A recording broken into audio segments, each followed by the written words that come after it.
Maliba TV1 jabarani filɛbagaw ni aw ka kunnafoni senteliman waati selen ka bɛn bi tɛnɛ ma kɛrɛnkɛrɛnnenya la juillet kalo tile 27 san 2026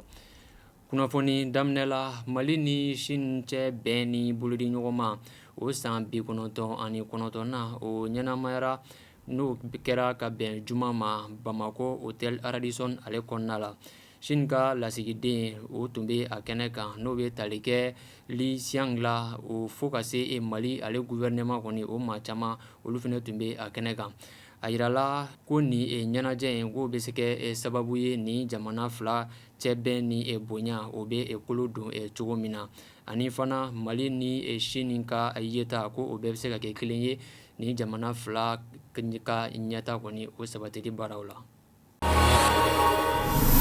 Kunnafoni wɛrɛ nasira fɛ sibiri juillet kalo tile 25 san 2026 an ka wulukasigi tabagaw ka kɛlɛbolo min bɛ yen n'o ye opération dugukoloko ye olu ka wulikajɔ kɔni o fanga bonyana kosɛbɛ ka kɛɲɛ ni nin don kofɔlen ye o kɛra sababu ye ɲɔnɔ jatigɛwale maa minnu tun bɛ ka u kunda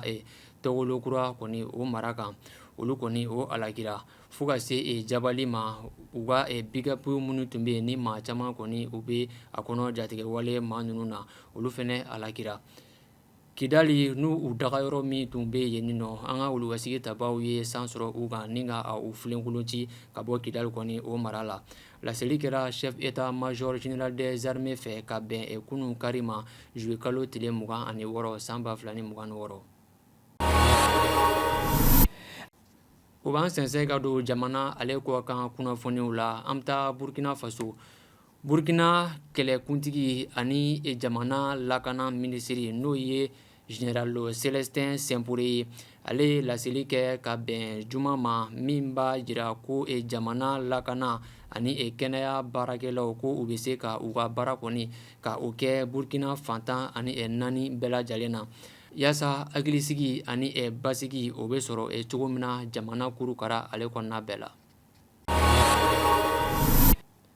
Kunnafoni kuncɛla an bɛ taa Senegal jamana ale kan. Senegal jamanakuntigi n'o bɛ tali kɛ Basiru Jomaye Faye ale la a y'a yamaruya k'a ka fanga ɲinitɔn kɔni ka o bila sen kan ni ka a tɔgɔ da ko patriote républicain nansarakan kɔni o la. O layanamali baaraw kɛra ka bɛn sibiri ma juillet kalo tile 25 san 2026 Dakar ale kɔnɔ. A kɛnɛ kan maa caman o de kɔni ma sɔn Basiru Jomaye Faye ale ka nin hakilina in ma Dakar dugukolo kan.